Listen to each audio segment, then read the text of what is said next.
विद्यार्थियों, आपका एक बार फिर से स्वागत है टोटल साइंस सॉल्यूशन चैनल पर। इस वीडियो में हम देखेंगे कक्षा 10 विज्ञान अध्ययन और प्रकाश परावर्तन तथा अपवर्तन।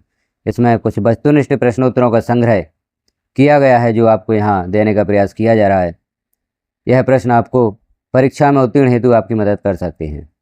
तो यहाँ पर आपको वस्तुनिष्ठ प्रश्न अध्याय 9 से दिए गए हैं, इन्हें आप जरूर देखें और अन्य साथियों में भी इन्हें शेयर करना ना भूलें।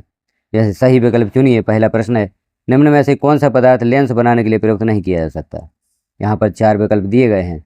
लेंस बनाने के लिए कौन सा पदार्थ प्रयुक्त नहीं किया जा सकता? जल, कांच, प्लास्टिक व मिट्टी। तो लेंस बनाने के लिए मिट्टी का उपयोग नहीं किया जा सकता। जल का उपयोग हम लेंस के रूप में कर सकते हैं, कांच का कर सकते हैं, प्लास्टिक का कर सकते हैं, जबकि मिट्टी का उपयोग नहीं किया जा सकता। दूसरा प्रश्न है, किसी बिंब का अवतल दर्पण द्वारा बना प्रतिबिंब आभासी, सीधा तथा बिंब से बड़ा पाया गया वस्तु की स्थिति कहाँ होनी चाहिए? तो इसका जो उत्तर होगा वह 4 विकल्प में से दर्पण के ध्रुव तथा मुख्य फोकस के बीच होना चाहिए।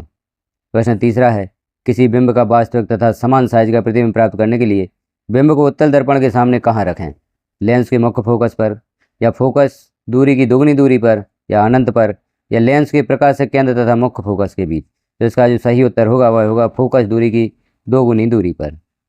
अगला प्रश्न है, किसी गोली दर्पण तथा किसी पतले गोली लेंस दोनों की फोकस दूरियां ऋण 15 सेंटीमीटर हैं। दर्पण तथा लेंस संभवतः है, कौन सा लेंस होगा? तो यहाँ दोनों अवतल, दोनों उत्तल, दर्पण अवतल तथा लेंस उत्तल, या दर्पण उत्तल तथा लेंस अवतल, या दोनों अवतल। तो यहाँ पर उत्तर जो है वह है दोनों अवतल। प्रश्न 5वां है, किसी दर्पण से आप चाहे कितनी भी दूरी पर खड़े हों उसका प्रतिबिंब सदैव सीधा प्रतीत होता है। संभवतः दर्पण है। केवल समतल, केवल उत्तल, या तो समतल या अवतल। तो इसका जो सही उत्तर होगा तो या तो समतल अथवा उत्तल। प्रश्न 6वां है, किसी शब्दकोश या डिक्शनरी में पाए गए छोटे अक्षरों को पढ़ते समय आप निम्नलिखित में से कौन सा लेंस पसंद करेंगे? यहाँ पर जो इसका उत्तर होगा 50 सेंटीमीटर फोकस दूरी का एक अवतल लेंस उपयोग करेंगे। अगला प्रश्न है, समतल दर्पण की फोकस दूरी होती है। तो समतल दर्पण की फोकस दूरी अनंत होती है। जो 4 विकल्प दिए गए हैं इनमें जो पहला विकल्प है ए वही सही होगा, तो अनंत इसका उत्तर होगा। 8वां है, समतल दर्पण की वक्रता त्रिज्या होती है। अनंत, वक्रता केंद्र, फोकस, या इनमें से कोई नहीं। तो इसका जो सही उत्तर होगा वह होगा अनंत। प्रश्न 9वां, यदि किसी वस्तु को अवतल दर्पण के सम्मुख वक्रता केंद्र पर रखा जाता है तो प्रतिबिंब बनेगा। कहाँ बनेगा? फोकस पर, अनंत पर, वक्रता केंद्र और फोकस के बीच, या वक्रता केंद्र पर? तो इसका जो सही उत्तर होगा वह होगा वक्रता केंद्र पर। अगला प्रश्न है, वाहनों में पीछे का दृश्य देखने के लिए किस दर्पण का उपयोग किया जाता है? तो यहाँ पर जो सही उत्तर होगा वह होगा उत्तल दर्पण। प्रश्न 11वां है, लेंस की क्षमता का एसआई मात्रक क्या होता है? तो लेंस की क्षमता का एसआई मात्रक डायप्टर होता है। अगला प्रश्न है, किसी वाहन में लगे पश्च दृश्य दर्पण के द्वारा उत्पन्न आवर्धन होगा। तो इसका उत्तर होगा 1 से कम। जो ए विकल्प है वह सही होगा। प्रश्न 13वां है, दूरी पर खड़ी ऊंची इमारत का पूरी लंबाई का प्रतिबिंब देखा जा सकता है, किस लेंस द्वारा देखा जा सकता है? तो सही उत्तर होगा उत्तल दर्पण। 14वां प्रश्न है, टार्चों, सर्च लाइटों एवं वाहनों की हेडलाइटों में बल्ब रखा जाता है परावर्तक के पोल या ध्रुव एवं फोकस के बीच, परावर्तक के फोकस के काफ़ी समीप, परावर्तक के फोकस एवं वक्रता केंद्र के बीच, या परावर्तक के वक्रता केंद्र पर? तो जो सही उत्तर होगा वह होगा परावर्तक के फोकस के काफ़ी समीप। अगला प्रश्न है, परावर्तन के नियम अच्छे साबित होते हैं निम्न के लिए। तो इसका जो सही उत्तर होगा सभी दर्पणों के लिए, चाहे उसका आकृति कुछ भी हो।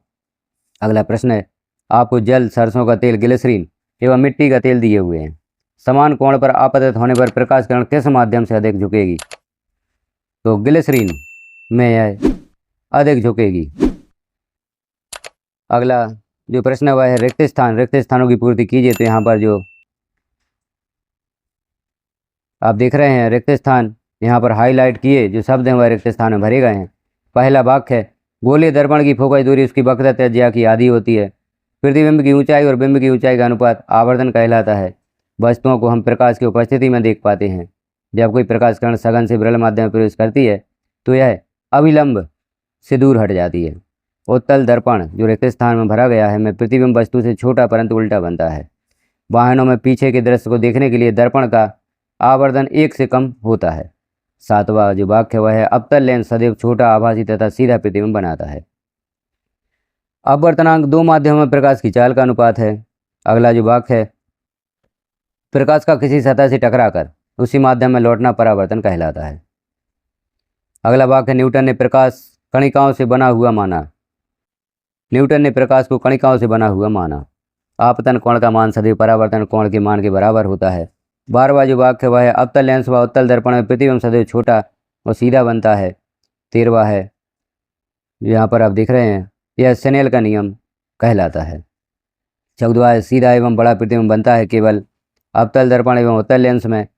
और 15वां है, उत्तल लेंस की क्षमता धनात्मक तथा अवतल लेंस की क्षमता ऋणात्मक होती है। अब यहाँ पर कुछ जोड़ियाँ दी गई हैं, आप इन जोड़ियों को भी देखें। स्तंभ आ और स्तंभ आ में गलत जोड़ियाँ दी गई हैं, इनका उत्तर जो आप उत्तर वाला कॉलम देख रहे हैं उसमें दी गई। जैसे डायोप्टर लेंस की क्षमता, यहाँ सही जोड़ी बनाकर हम देख लेते हैं तो डायोप्टर की जोड़ी बनेगी लेंस की क्षमता से। उत्तल लेंस बीच में मोटा, किनारों पर पतला होता है। अवतल लेंस की क्षमता ऋणात्मक होती है। समतल दर्पण चेहरा देखने के लिए उपयोग किया जाता है। एक सरल रेखीय पथ प्रकाशकरण होता है और परावर्तक पृष्ठ गोलीय या परावर्तक पृष्ठ गोलीय दर्पण होता है। अगला जो यहाँ पर दिया गया है जोड़ियाँ बनाने हेतु प्रश्न, जैसे अभिसारी लेंस उत्तल लेंस से जोड़ी बनेगी, अपसारी लेंस अवतल लेंस। अभिसारी दर्पण इसकी जोड़ी अवतल दर्पण से बनेगी, अपसारी दर्पण की जोड़ी उत्तल दर्पण से बनती है। और उत्तल दर्पण पश्च दृश्य दर्पण के रूप में उपयोग किया जाता है। सरल रेखीय पथ प्रकाशकरण का होता है। अब यहाँ एक शब्द या एक वाक्य में उत्तर लिखिए, इससे संबंधित कुछ प्रश्न हैं। जैसे प्रश्न पहला है, दर्पण सूत्र लिखिए अथवा किसी गोली दर्पण में फोकस अंतर, बिंब की दर्पण से दूरी एवं प्रतिबिंब की दर्पण से दूरी एवं प्रतिबिंब की दर्पण से दूरी में संबंध लिखिए। तो इसका संबंध इस सूत्र के माध्यम से होगा, 1/f बराबर 1/v धन 1/u। लेंस सूत्र अथवा लेंस की फोकस दूरी f, बिंब की लेंस से दूरी u एवं प्रतिबिंब की लेंस से दूरी v में संबंध लिखिए। तो इसे हम जो लेंस का सूत्र है उस लेंस के सूत्र से यहाँ पर प्रदर्शित करेंगे, 1/f बराबर 1/v ऋण 1/u। यहाँ आप देख रहे हैं दर्पण सूत्र है प्रश्न पहला में और दूसरे में लेंस सूत्र है। अगला प्रश्न है, जिस लेंस की फोकस दूरी 1 मीटर हो उसकी क्षमता कितनी होगी? तो उसकी क्षमता 1 डायोप्टर होगी। अगला प्रश्न है, लेंस की क्षमता के लिए सूत्र लिखिए तथा उसका मात्रक भी लिखिए। तो लेंस की क्षमता का सूत्र है P बराबर 1/f मीटर में और मात्रक होगा डायोप्टर।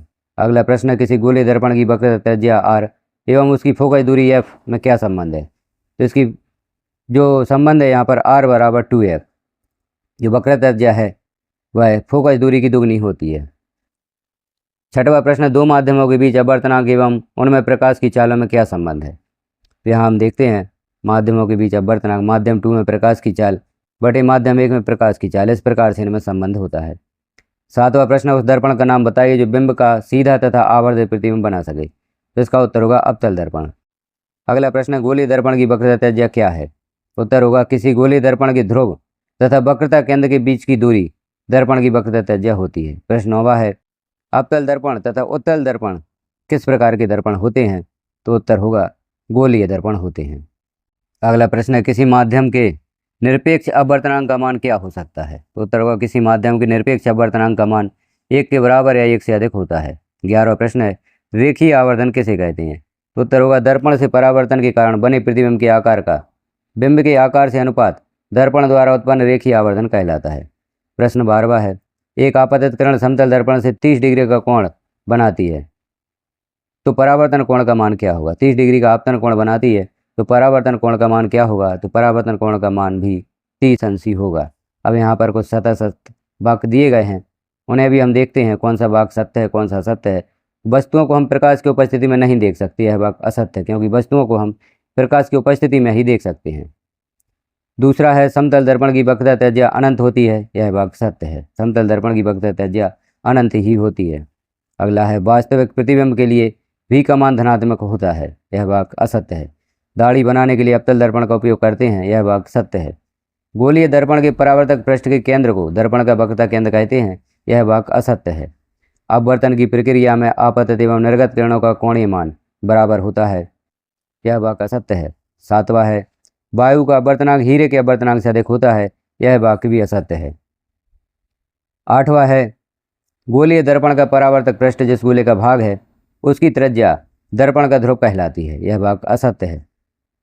9वां जो वाक्य है वह है, अवतल दर्पण में बने प्रतिबिंब सदैव वास्तविक होते हैं, तो यह वाक्य भी असत्य है।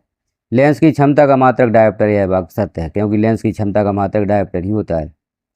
11वां जो वाक्य है वह है उत्तल दर्पण या उत्तल लेंस में सदैव वास्तविक प्रतिबिंब बनते हैं, वाक्य असत्य है। अपवर्तनांक का कोई मात्रक नहीं होता, यह वाक्य सत्य है। और कांच का अपवर्तनांक 1 से कम होता है, यह वाक्य भी असत्य है। इस प्रकार से हमने देखे कक्षा 10वीं विज्ञान अध्याय 9 प्रकाश का परावर्तन तथा अपवर्तन से संबंधित कुछ वस्तुनिष्ठ प्रश्न। पूर्व में इस अध्याय के दीर्घ उत्तरीय, लघु उत्तरीय और पाठ के अंदर के प्रश्न अभ्यास के प्रश्न पब्लिश किए गए हैं। उन्हें भी आप देखना चाहते हैं तो चैनल पर विजिट करके आप देख सकते हैं। तो चैनल को सब्सक्राइब अवश्य कर लें, वीडियो को अन्य साथियों में भी शेयर करें ताकि यह जो सरल प्रश्न हैं, सरल उत्तर हैं, यह उन्हें भी प्राप्त हो सकें। बेल आइकन को क्लिक कर ऑल पर प्रेस कर दें ताकि अन्य अध्यायों के प्रश्न के उत्तर जैसे ही यहाँ पर पब्लिश किए जाएंगे और नोटिफिकेशन के रूप में आपको प्राप्त हो सकेंगे। वीडियो को लास्ट तक देखने के लिए आपका धन्यवाद।